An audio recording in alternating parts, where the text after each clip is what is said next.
All right, good morning, everybody. Welcome to another episode of Underexposed. We are here with the beautiful Dell, Cardell Thomas, or let's see. So, what kind of genre would you say you're a part of? It's on a general scale, I think the type of music I do, people would kind of call indie, but when I'm doing it, I call it emo pop music. Emo pop music? Yeah. So, define emo pop music. Well, it's kind of like got that Florida.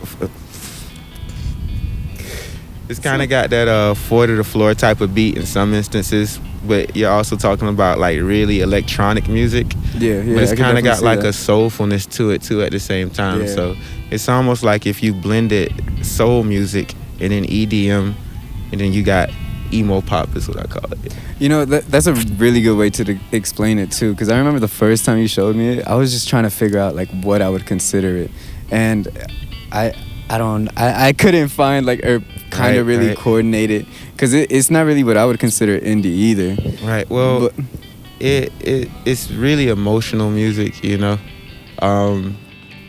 As a musician, I came up, through the school system, and I did see like the heavy industry side with interning a lot, but I also, so it has that cleanliness and that format to it that fits, a standard. But as far as the way the vocals and everything comes out, it's really emotional, really passionate type of music. So when you say you were interning, where were you interning at? I interned with Universal and Sony. I'm not going to say the studio, but I was coming out of SAE Atlanta. The reason I'm not going to say the studio is because that intern showed me like the real harsh side of the world.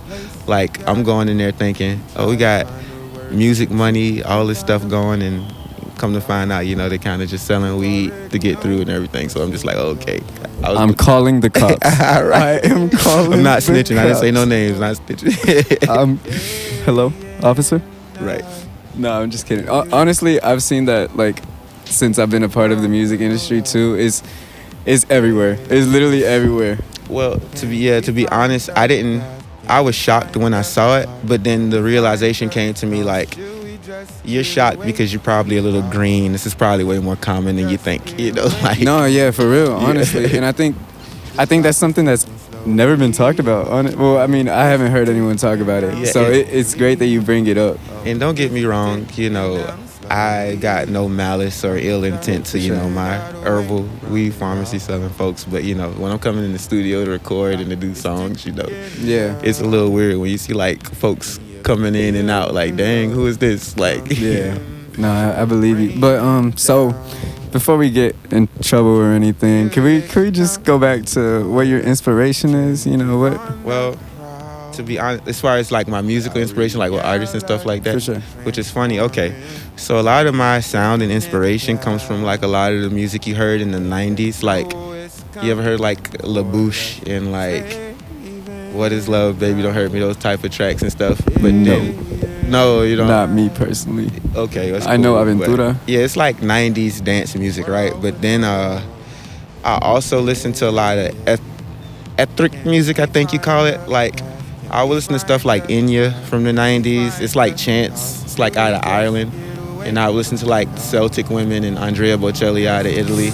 So a lot of the emotion comes from a lot of like the opera music and the ethnic music that I listen to. And then, that whole EDM electronic side as far as the backing and the vocal processing goes comes from that 90s dance music. So. Okay. Yeah, okay. I can see that. Now, you're going to need to send me your playlist because I'm pretty interested. I'm not going to lie. Mari put me on to Sade recently. Sade been going. Yo, she been playing. Yeah, no, I got a few artists for you. I got some dope tracks for you. Yeah. Cool. Yeah, definitely send them my way. Yeah. So how long have you been making music? Well, I've been an instrumentalist all my life. But I started officially doing artistry and recording songs around 2019. I actually dropped this very small EP in 2019. It was about 4 songs. But pandemic hit, then it kind of threw me out of the loop for a while. But yeah, here we are with it again. So, where do you see your music now? Where I see it is in terms of... Okay, so what I'm really trying to ask is... I forgot to say something really important here. So let me plug back. Okay, you asked me... All right, so I actually found my sound. I don't know how I left this out. I started doing intro songs for the gaming company Capcom in 2016 because they needed. I was plugged in with some guys from Brooklyn, and they said, "Yo, we do a lot of the visuals and technical visual stuff for Capcom as far as graphic design and things like that." I was plugged into them because I was a pro gamer. So they were like, okay, we know you do music, so we're going to need music for these projects. So I started doing EDM opening tracks for the gaming company Capcom. And people really took to them really big because they would play them before the big world tournaments. Oh, that's crazy. Yeah, and you would, once they posted on YouTube, you'd see the feedback on YouTube, and you just see people like, oh, I love this song, I love this song, I love this song. And that was all you? Yeah, it was all Produced me. it? Yep. So I was just like, okay, I need to do this EDM thing. So that's what gave me the confidence to just keep it going because a lot of people aren't doing that type of sound, That's good to know. That's good to know. I need to link you up on that. I need to show you that YouTube link. No, definitely show me. Definitely send them through. But, okay, back to my question. Where do you see your music now? And then where do you see it in 5 years from now? Right now, I see my music as like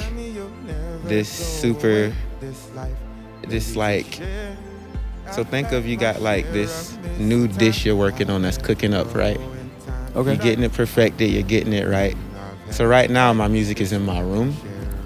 But in 5 years, I expect it to be in everybody's playlist within 5 years. Cool. And if not, we could at least be performing it around, Atlanta and surrounding areas. That's really my biggest goal, is to just be productive and to be getting it out more so. Yeah, no, I do want to say, I definitely found you out in Atlanta, performing. So you definitely doing your thing. And I do appreciate you for coming out too, man. Sir. I appreciate you guys having me too. I love your work.